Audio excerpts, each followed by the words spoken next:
Ang una ko pong ginawa ay nag-import po ako ng Rambdung, import time, import CSV, saka po naglagay po ako ng def load vocabulary. Una ko pong ginawa ay gumawa ng function na may pangalang load vocabulary. Hahanapin niya po yung file na vocabulary.csv. Sa loob po nito, gumawa po ako ng dalawang empty list na /word para sa English word at ESP words para naman sa Spanish word. Dito naman po sa try with open. With open po, binubuksan niya po yung CSV file sa red mode o yung nakasave po sa akin sa vocabulary.csv. Tapos po yung CSV reader file po, doon po binabasa ang bawat line ng file. Next, CSV reader, ito po ay nililiktaw ang mga header, skip, header row, yung mga unang linya po nakaraniwang may English and Spanish po. Sa loob po ng loop, bawal row po ay may list. Like halimbawa po, apple and manzana. Kung sa dalawang column po, doon po kukunin yung unang bilang na English at ang pangalawa naman pong bilang ay yung sa Spanish. Sa Excel file na to naman po ay dito po papasok kung hindi makita ang file. Papasok po siya sa accept and then magpiprint po ng message na hindi nakita ang file or not found. At yung mga words po na nasa baba ay gagamitin ng default na list ng mga fruits bilang backup. So kahit po walang CSV file, tuloy pa rin po ang game. Dito naman po sa depth-generated random, wala po akong binago. Dito po ay parang pinartner lang po ang English and Spanish word.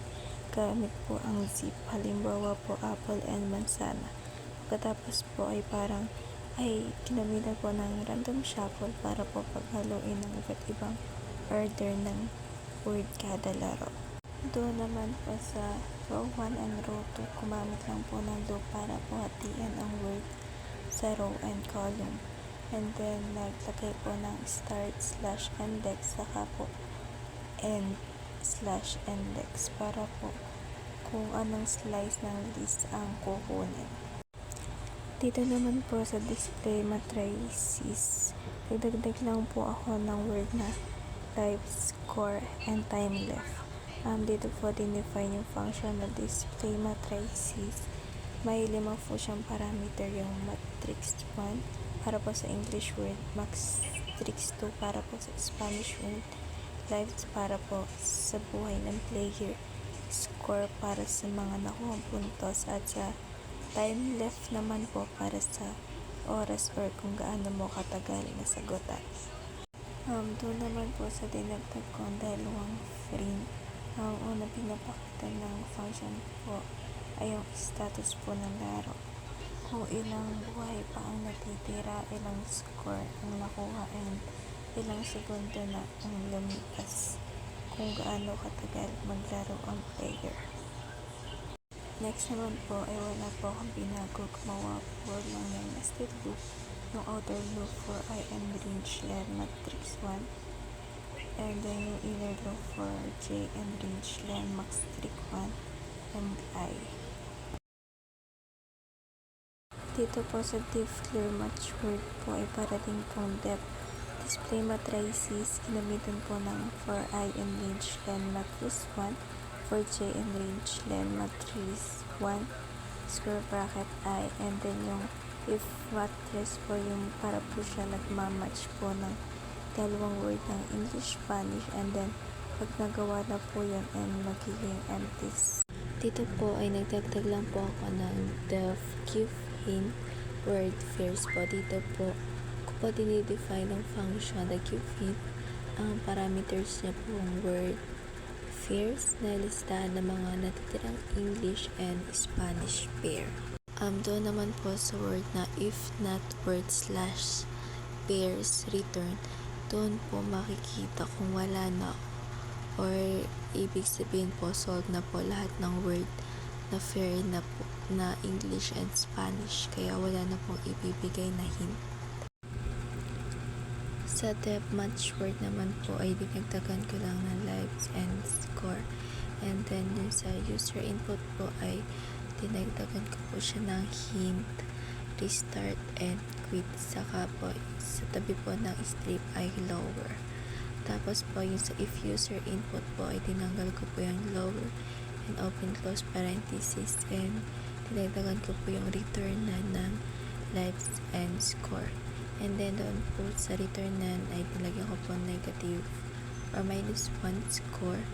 And then yung sa return naman po sa if len user input po ay dinagdagan ko lang din po ng lives score. Kaya ko po siya nalagyan ng hint, restart, or quit. Pwede po yung player mag-type po ng special command katulad na nga po na nilagay kong hint, restart, or quit. Ginamit ko lang po yung strip para po tanggalin yung extra spaces at lower para pong gawing lowercase lahat po ng ini-input. Doon naman po sa if, pag po nag-fair po kayo na English-Spanish and natama po yung word ay magre-remove na po siya, and sa else po ay kung ang fair na sa word fairs po, kung tama po ang match, magpiprint po siya ng correct match, and then kung mali naman po ay magpiprint po siya ng incorrect match. At dito po sa def main ay may word po kung tinagtag or binago. Sa define our vocabulary, English and Spanish word, kakatapat lang po yung magkaka-fair, and then naglagay po lang ako ng max/words po. Dito po sa use /English word and Spanish word, lagay lang po ako na max/word nila, lives 3, score 0, start time, equal time, that time, kung gaano po kabilis magsagot, and nag-print lang po ako ng welcome to the word matching game, and type hit if you need help. Dito naman po sa wild word /fair po, dito po umiikot ang game loop.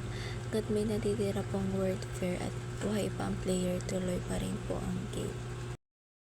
Nilagyan ko lang po doon ng if matrix 1 is none, and then if like equal to -1, return main, and then break po.